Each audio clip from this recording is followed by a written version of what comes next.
Hello, Sid Roth here. Welcome to my world, where it's naturally supernatural. My guest was brain dead for 11 hours.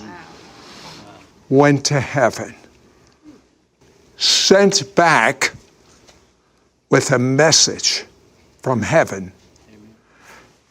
We have a Hebrew word. It's called besheret. It means it's meant to be. I tell you, it is besheret that you be watching right now.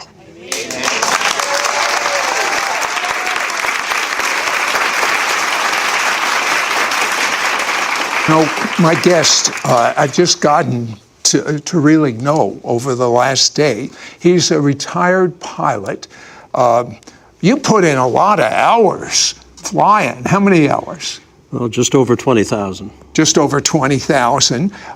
He was not a believer in the Messiah. His wife was a believer. Is it fair to say that your God was things, Things? Yes, Sid, and I'm ashamed to admit it.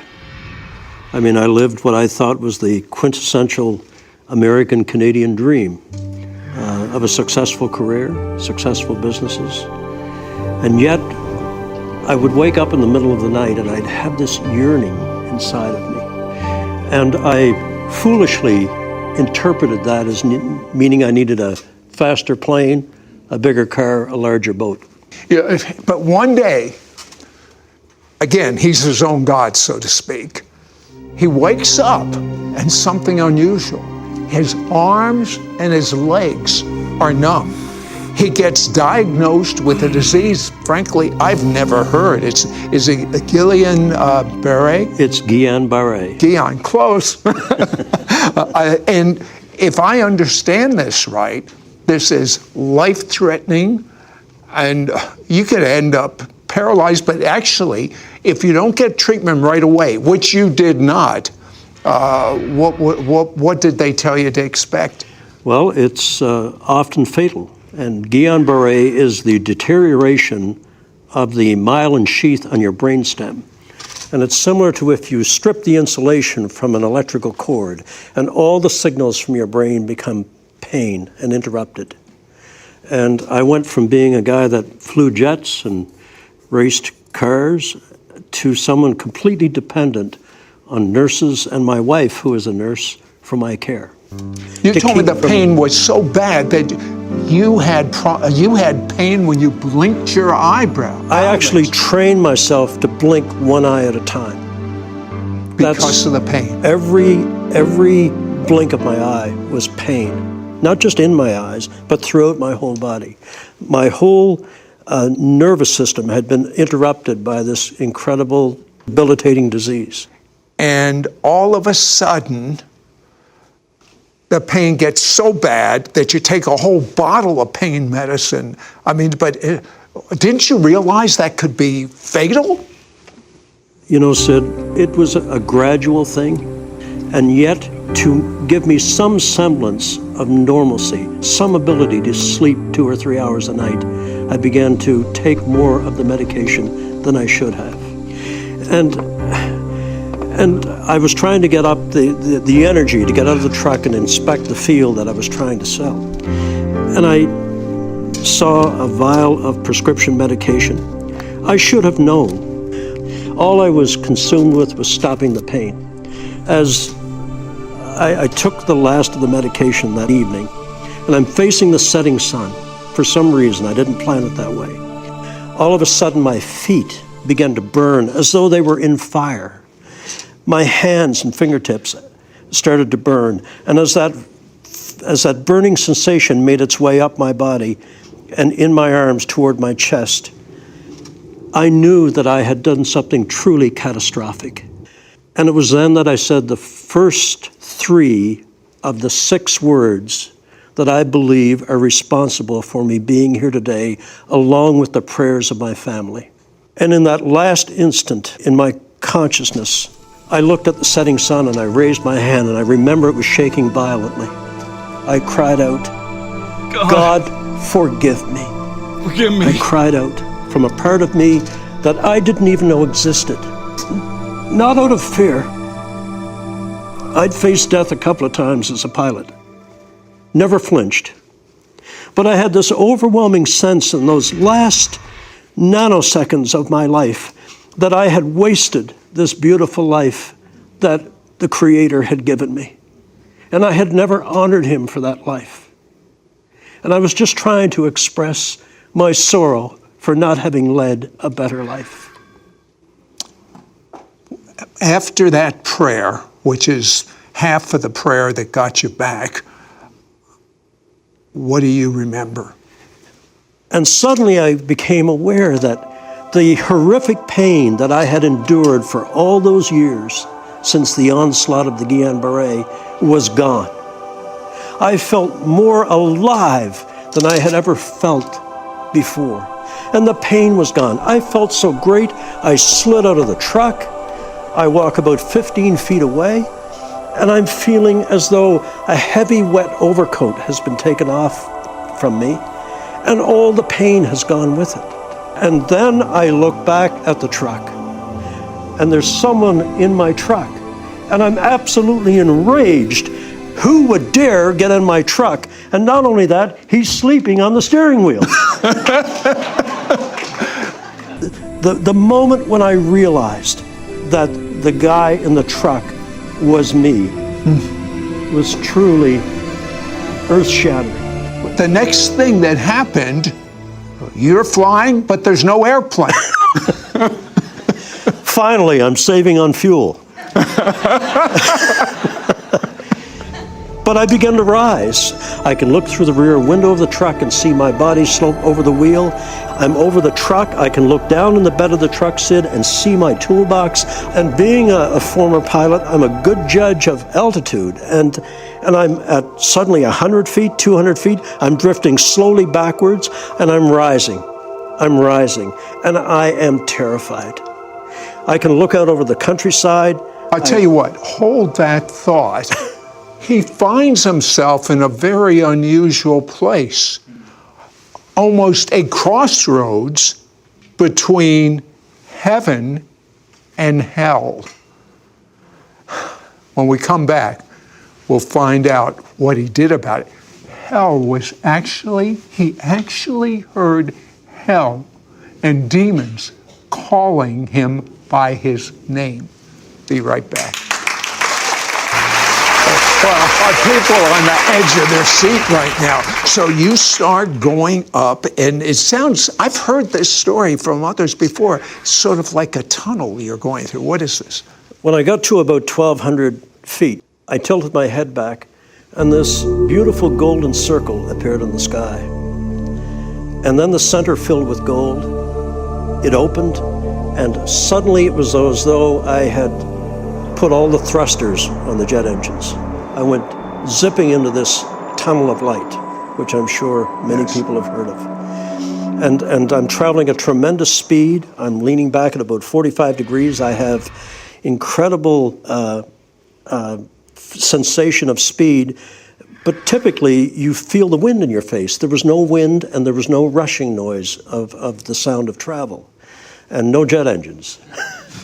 and tremendous speed. I bet, I'm guessing Mach 1 possibly.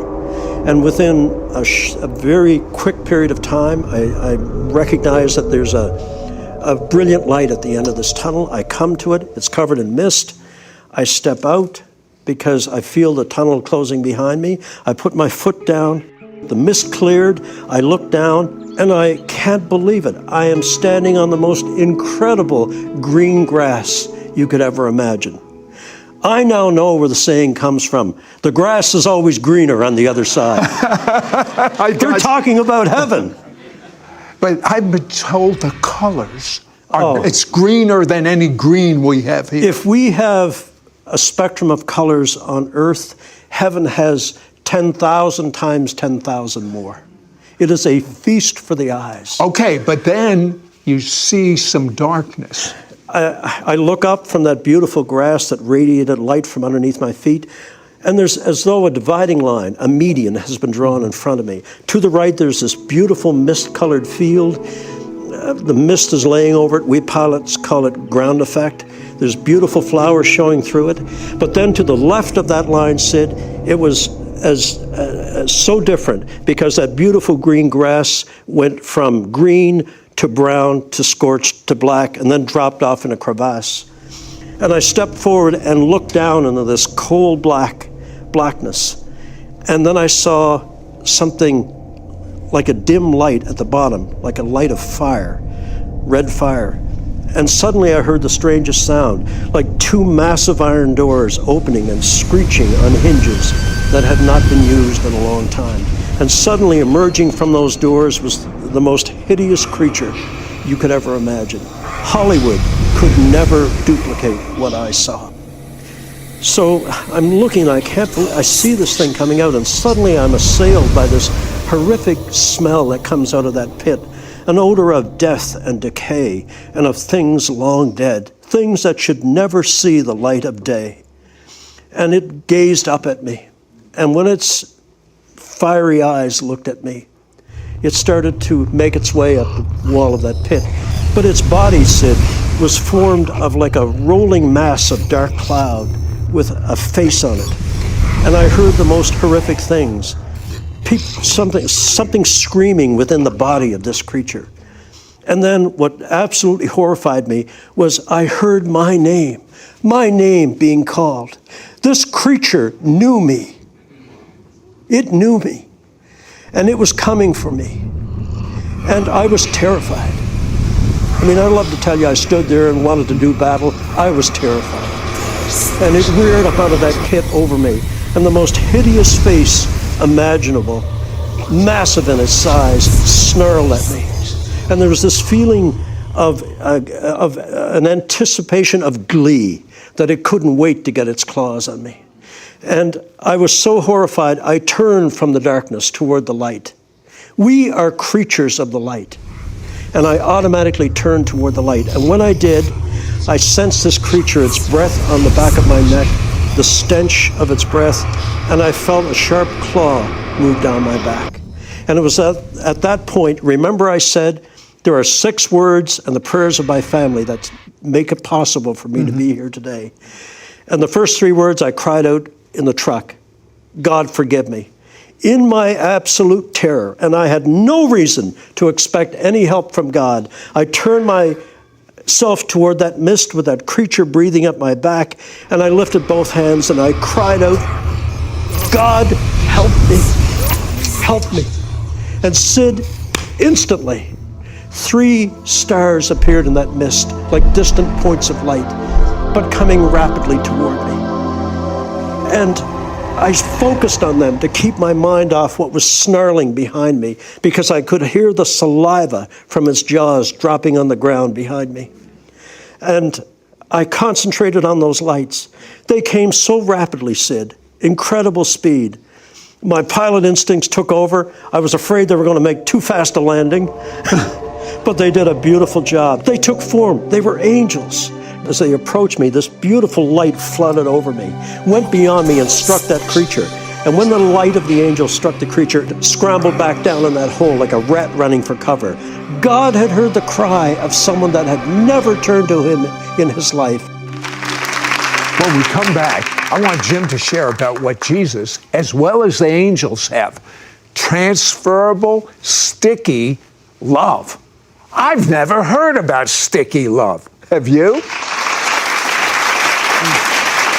You know, there is so much that this man experienced. But when I was reading about your experience, I was reading the chapter on sticky love. Tell me about that. The sticky love of God. Yeah. The angels came forward and they spoke to me through thought transference. And as they put their wing around me and held me close, I felt so safe and protected. And I reached out to touch the angel's arm. And Sid, when I did, I felt I had been impolite in doing that. And so I pulled my hand back, and when I did, the light of the angel's body clung to my hand till I got it back about 6 to 10 inches, and then let go and went into its body. And that's why I tell people, every chance I get, the love of God is sticky. It wants to cling to you. And you told me that God was in process of replacing all your selfishness, all your greed, all your lust for love. Explain that. I don't think a human soul, a soul or spirit can go through this experience and not be profoundly changed. And I feel as though I have been truly born again. Not only have I come back from the grave, my soul has come back from despair. My spirit has found God again. And I will be eternally grateful. Tell me about the Hall of Knowledge. Heaven, you have to suspend all that you've been taught about physics and gravity and time and linear space and spatial references. They simply do not exist in heaven. But I was shown the holy city. I mean, these incredible buildings of light, not hewn from stone, Sid, but hewn from blocks of light that exuded this warmth and love. And I saw the halls of knowledge, the halls of music, the halls of learning, the halls of everything that you wanted to learn about the mysteries of God. And then they showed me the nursery. The nursery, Sid. I think it speaks to the compassion of our God, that little souls that are aborted. God.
God gathers their spirit back, and they're raised in the nursery in heaven.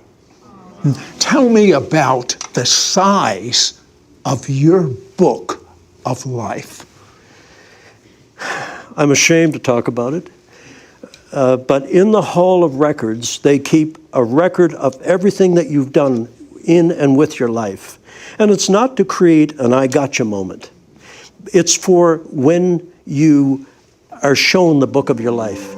And when the angel pulled mine out of his robe and opened it for Jesus to read, I was absolutely shamed and mortified that all I had to show for a life lived that I thought was the ultimate in success was this small, thin book, no bigger than a diner, roadside diner menu.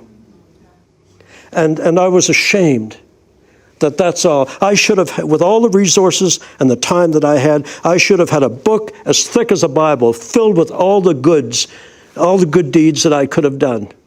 You know, as Charles Dickens said in his novel, mankind should have been my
business.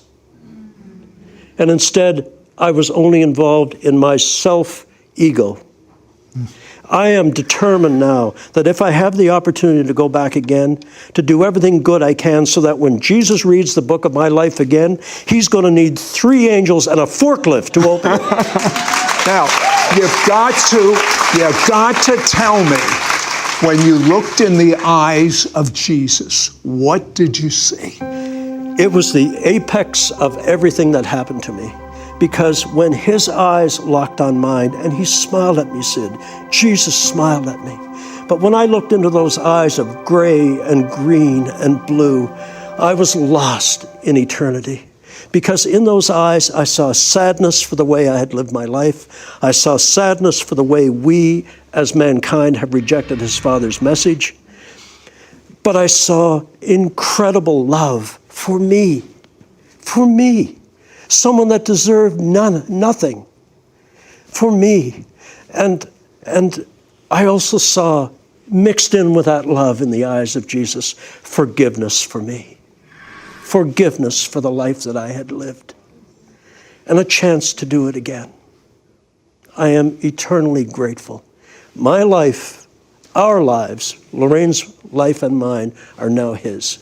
Let me tell you a couple of things that you need to know. While all this is going on, his wife and family are praying, and he sees it. He can see them praying.